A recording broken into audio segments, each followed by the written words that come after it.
राजनीति में जो होता है वो दिखता नहीं है और जो दिखता है वह होता नहीं है, यह कथन राजस्थान के मुख्यमंत्री अशोक गहलोत जी का है। अब देखिए, जिस वक्त भंवरलाल शर्मा मुख्यमंत्री निवास में मुख्यमंत्री अशोक गहलोत से मिल रहे थे, ठीक उसी वक्त प्रेस नोट आता है मुख्यमंत्री कार्यालय से कि डॉक्टरों ने कहा है पोस्ट कोविड वो किसी से मिल नहीं पाएंगे। वो खुद बोलते हुए कुछ देर पहले नजर आए थे कि डॉक्टरों ने कहा है 1-2 महीने किसी से नहीं मिलेंगे। भंवरलाल शर्मा कह रहे हैं मैं तो टाइम मांगा था, मुझे मिल गया और मैं मिल आया। खैर, यह संयोग है या कुछ और कि जैसे ही मुख्यमंत्री अशोक गहलोत से मिलकर भंवरलाल शर्मा बाहर आए, उनके घर से फोन आया कि कल सुबह 11 बजे वो मीडिया से बातचीत करना चाहते हैं। बातचीत में उन्होंने यही कहा कि कोरोना काल है, लोग परेशान हैं, ऐसे में मंत्रिमंडल में फेरबदल की बात नहीं करनी चाहिए।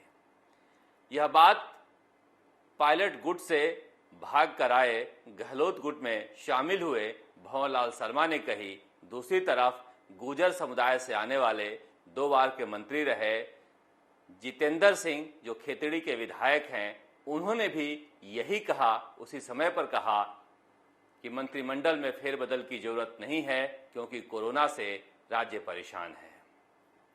अब विधायक पूछ रहे हैं कि कोरोना से राहत कब मिलेगी?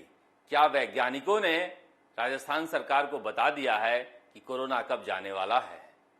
जैसा कि कहा जा रहा है कि 2 महीने तक मुख्यमंत्री अशोक गहलोत किसी से मिलेंगे नहीं, उसके बाद तीसरी लहर की आशंका है, यानी 6 महीने और गया। अब 2022 का ख्याल मन में रखिए, उसके बाद 2023 में चुनाव है, इसलिए मंत्रिमंडल मत खेलिए। भंवरलाल शर्मा ने कहा 25 अनार हैं 100 बीमार हैं। पत्रकारों ने कहा कहावत तो यह है कि 1 अनार 100 बीमार है, यहाँ तो 100 अनार 1000 बीमार हैं।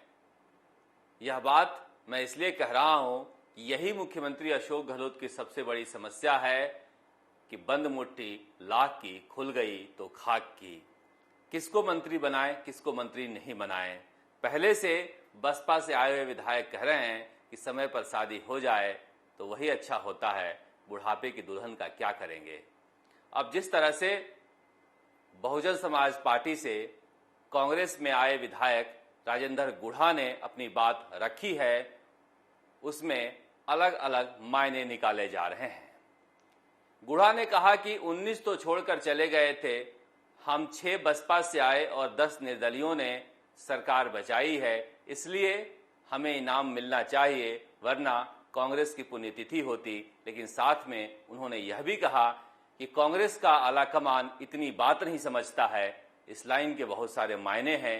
क्या कांग्रेस आलाकमान की तरफ से सरकार पर दबाव पड़ रहा है कि पायलट की बात सुनी जाए, पायलट के लोगों को एडजस्ट किया जाए?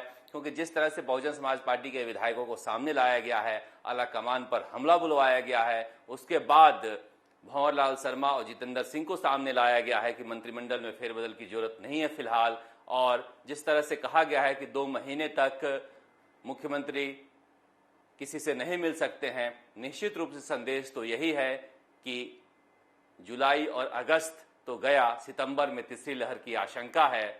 2022 का इंतजार कीजिए। कोरोना चला जाए तो अपने आप को सौभाग्यशाली समझिए, वरना बोलते रहिए, बोलने में क्या रखा है। भंवरलाल शर्मा की तरफ से कांग्रेस आलाकमान पर भी हमला बोला गया। उन्होंने कहा कि कमेटियों का क्या है, कमेटियां तो इसीलिए बनाई जाती है ताकि मामलों को ठंडे बस्ते में डाल दिया जाए, मामले को खत्म कर दिया जाए। कमेटी से पहले भी कुछ नहीं होना था, यानी कमेटी को भी औकात दिखा दी गई है। अजय माकन जो कह रहे थे कि मंत्रिमंडल में फेरबदल की तैयारियां चल रही है, जल्दी काम हो जाएगा, अजय बाबू को भी बता दिया गया है कि फैसला तो हम ही करेंगे। अब सचिन पायलट के पास क्या ऑप्शन है और सचिन पायलट के साथ रहे विधायकों के पास क्या ऑप्शन है, वह तो वही जाने। लेकिन हेमाराम चौधरी ने भी राजस्थान तक से बातचीत में कहा कि सचिन पायलट के साथ वह किया जा रहा है जिसकी वजह से वह तंग होकर कांग्रेस छोड़ दें, लेकिन ऐसा होने नहीं जा रहा है। वो कांग्रेस नहीं छोड़ेंगे, उन्हें दरकिनार करने पर कांग्रेस को नुकसान उठाना पड़ेगा। उन्होंने यहां तक कह दिया कि सारे विधायकों के काम हो रहे हैं सिवाय जो पायलट के साथ मजबूती के साथ खड़े हैं। लेकिन कल जब हम बसपा से कांग्रेस में आए संदीप यादव जो विधायक हैं उनके साथ बैठे थे तो उन्होंने कहा कि मंत्री परेशान हैं, विधायक बहुत खुश हैं। वह कह रहे हैं कि सचिन पायलट ऐसे ही दबाव बनाए रहें। हमने नहीं सोचा था कि विधायक होने के नाते हमें इतना अधिकार मिलेगा, इतना काम मिलेगा, इतनी हमारी ज़रूरतों को पूरा किया जाएगा। इसीलिए कहावत कही जा रही है, इफ़ न बट, जो विधायक कहें सो झट। हाँ, मंत्री जरूर परेशान हैं क्योंकि वो अपने अधिकारी लगाते थे, अपने लोग लगाते थे। अब विधायक अपने इलाकों में अपने अधिकारी लगा रहे हैं, अपनी तरह से काम कर रहे हैं। इसलिए मंत्री जरूर कह रहे हैं कि सचिन पायलट ने रायता बिखेर दिया, अब मंत्री बनने का मजा ही नहीं रह गया है। राजस्थान तक के लिए जयपुर से शरद कुमार।